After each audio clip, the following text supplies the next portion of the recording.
கிறிஸ்துவுக்குள் பிரியமானவர்களே, இந்த நாளில் உங்களுக்கு ஒரு வேத வசனத்தை நான் வாசிக்கிறேன். ரோமர் 12ஆம் அதிகாரத்தினுடைய 2வது வசனம். நீங்கள் இந்த பிரபஞ்சத்திற்கு ஒத்த விஷயம் தெரியாமல் தேவனுடைய நன்மையும் பிரியமும் பரிபூர்ணமான சித்தம் இன்னதென்று பகுத்தறியத்தக்கதாக உங்கள் மனம் புதிதாகிறதுனாலே நீங்கள் மறுரூபமாக்கல் என்று சொல்லி நம்ம பார்க்கிறோம். இந்த மறுரூபமாக்கப்படுவதை குறித்து நாம் பார்க்கும் பொழுது, நான் எந்தெந்த காரியங்களை நாம் மறுரூபமாக்கப்பட வேண்டும், புதிதாக்கப்படுகிற ஒரு அனுபவத்தை பார்க்கிறோம். இந்த நாள் நமக்கு பிரதானமான ஒரு நாட்களாய் கொடுக்கப்பட்டிருக்கிறது. ஆண்டவர் இயேசு கிறிஸ்து 40 நாட்கள் அவர் வனாந்தரத்தில் அவர் உபவாசத்தினுடைய ஒரு அடையாளமாக இந்த 40 நாட்கள் நம்முடைய வாழ்க்கையில கொடுக்கப்பட்டிருக்கிறது. இந்த நாட்கள் அநேக ஜீவிதத்தில் ஏதோ காரியங்களை செய்வாங்க, ஒரு சில தீர்மானங்கள் எடுத்திருப்பாங்க. இந்த 40 நாட்களும் என்னுடைய வாழ்க்கையில இப்படிப்பட்டதான காரியங்கள் இருக்காது என்று சொல்லி அநேக தீர்மானத்தை நாம் பார்க்கிறோம்.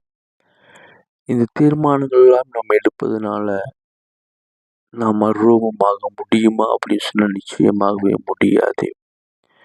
ஏன்னா நான் எடுக்கிறதான அந்த தீர்மானங்கள், நான் எடுக்கிற தீர்மானத்துக்குள்ளே நிலைநிற்காதபடிக்கு இந்த 2 நாட்கள் முடிந்ததுக்கு பிற்பாடு அந்த நிலைமையெல்லாம் மறந்து தன்னுடைய பழைய வாழ்க்கைக்குள் திரும்பி போவதான ஒரு அனுபவத்தை பார்க்கிறோம். அதான் யோபு புத்தகத்தில் வாசிக்கும்போது தெளிவாக ஒரு காரியத்தை பார்க்க முடியும். நீ ஒரு காரியத்தை நிர்ணயம் பண்ணினால் அதில் நிலைவரப்பட வேண்டும் என்று சொல்லி, அப்போதான் உன் பாதையெல்லாம் வெளிச்சமாக இருக்கும் என்று சொல்லி நம்ம பார்க்கிறோம். இன்னைக்கு ஒரு கடமைக்குன்னு ஒரு ஆராதனை, இந்த வேதவசனம் சொல்லுகிற உலகத்துக்கு ஒத்த வேஷம் தரித்து கொண்டிருக்கிறதான ஒரு அனுபவங்கள், நிலைமைகளை மாற்றி நம்முடைய உள்ளான ஒரு அனுபவத்துக்குள்ள இருந்து உங்கள் வஸ்திரங்களை அல்ல, உங்கள் இருதயங்களை கிழித்து நீங்க தேவனிடத்தில் சேர வேண்டும் என்று சொல்லி நம்ம பார்க்கிறோம். இந்த பிரபஞ்சத்துக்கு ஒத்த வேஷம் தரித்து இந்த பிரபஞ்சத்தினுடையதான உலக காரியங்களுக்குள்ளான தன்னை ஈடுபடுத்தி கொண்டு உலக சிற்றின்பங்களுக்குள் தங்களை ஒப்பு கொடுத்து கொண்டு வாழுகிறதான எந்த மனிதனுக்குள்ளும் ஒரு மறுரூபமாக்கப்படுகிற ஒரு அனுபவத்தை நாம் பார்க்கவே முடியாது. ஆனால் அதே நேரத்தில் ஆண்டவருடைய சமூகத்தில் அமர்ந்திருந்து அனுதினமும் வேதத்தை தியானித்து சிந்தித்து சங்கீதப்பையில வாசிக்கும் போது இரவும் பகலும் வேதத்தை தியானிக்கிற மனுஷன் பாக்கியவான் என்று சொல்லி பார்க்கிறோம். அவன் செய்வதெல்லாம் வாக்கியம் என்று சொல்லி நம்ம பார்க்கிறோம்.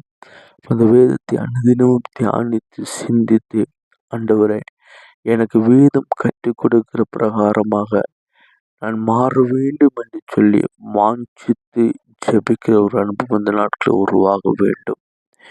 ஏதோ உலகத்துக்காக ஒரு 2 நாட்கள் கிடையாது.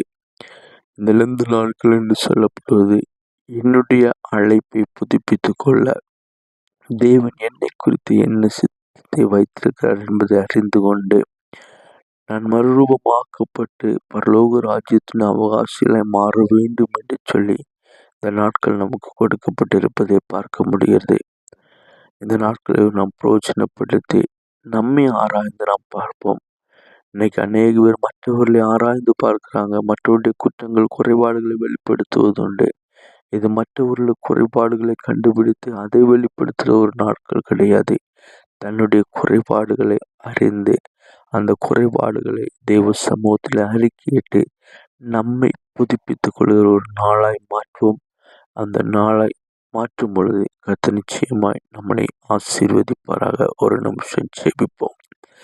மகா பரிசுத்தமும் நீதியும் நிறைந்ததான எங்கள் அன்பின் நல்ல ஆண்டவரே, இந்த மனமகிழ்ச்சியான இந்த நல்ல நாளுக்காய் உம்மை நன்றியோடு உம்மை துதிக்கிறோம், சோத்தரிக்கிறோம். இயேசப்பா, உலகத்துக்கு நாங்கள் ஒத்த வேஷம் தரிக்காதபடிக்கு ஆண்டவரை எங்களை புதுப்பித்துக் கொள்கிற மறுரூபமாக்குகிற ஒரு நாட்கள் நீங்க கொடுத்திருக்கிறீங்க. ஆண்டவரை எங்களை நாங்கள் ஆராய்ந்து அறிந்த ஆண்டவரை உடைய சமூகத்திலே அமர்ந்து ஆராய்ந்து அறிந்து எவைகளை விட வேண்டுமோ அவைகளை விட்டு ஆண்டவரை எங்களை புதுப்பித்துக் கொள்ள ஆவியானவர் உதவி செய்யும்படியாக செபிக்கிறோம். இந்த வார்த்தைகளை கேட்க நம்முடைய பிள்ளைகளை ஆசீர்வதிங்க.